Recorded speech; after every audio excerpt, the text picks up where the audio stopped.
Bien, shalom peuple de Dieu. Ici nous allons parler sur le plan prophétique de Dieu.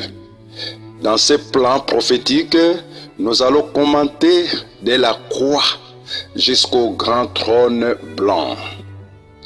La croix nous parle de la mort de Christ. Après le troisième jour de sa résurrection, il leur apparut vivant pendant 40 jours. Voir Actes chapitre 1, verset 3. Dans la première flèche, nous voyons son ascension. Luc 24, verset 51.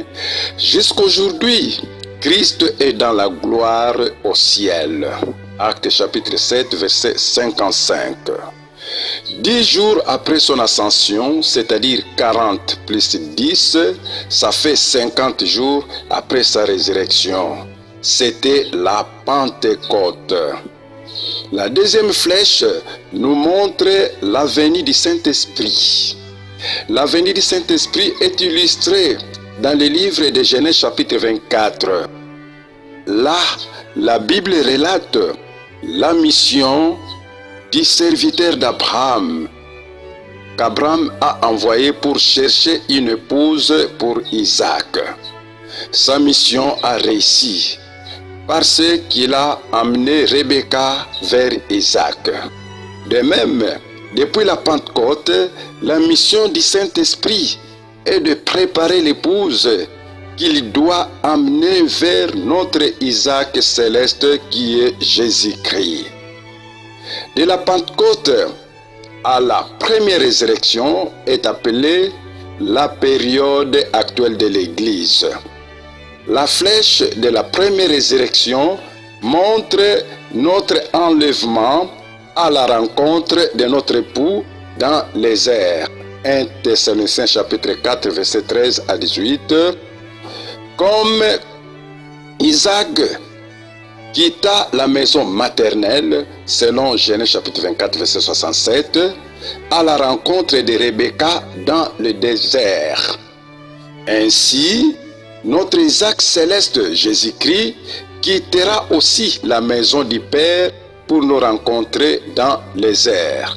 Après notre rencontre, nous passerons au tribunal de Christ, non pour être jugés et condamnés, mais pour recevoir une récompense ou non dans les œuvres que nous faisons étant dans ce corps. Voir 2 Corinthiens chapitre 5 verset 10 et 1 Corinthiens chapitre 3 verset 10 à 15. Après le tribunal de Christ, celui-ci nous introduira dans la maison du Père. Jean 14 verset 1 à 3. Là, nous allons célébrer la fête des noces de l'agneau, selon Apocalypse 19 verset 7 à 9. Pendant cette festin, qui durera 7 ans, ici sur la terre se passera la période de la grande tribulation. Ce sera une période qui se divise en 2 moitiés. 3 ans et demi qui est appelé le commencement des douleurs et 3 ans et demi appelé la grande tribulation. En tout, une période de 7 ans. Voir Daniel chapitre 9 verset 27. À la fin de la grande tribulation, notre Seigneur Jésus reviendra non seulement dans les airs, mais sur la terre. Effectivement, sur les monts des Oliviers, lieu où il est monté au ciel. Voir Zacharie chapitre 14, verset 4 et Actes chapitre 1, verset 9 à 12. Il sera accompagné de son épouse, c'est-à-dire l'Église, pour régner avec elle. Apocalypse 19, verset 11 à 14 et Apocalypse 3, verset 21.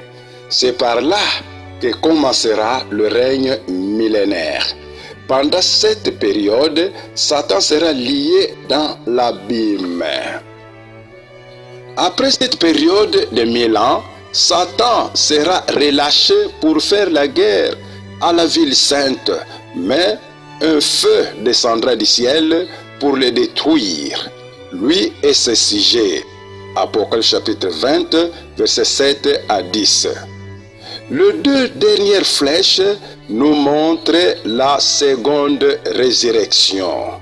Cette résurrection sera pour ceux qui sont morts dans leurs péchés, qui n'ont pas profité à la grâce de Dieu depuis que l'humanité existe.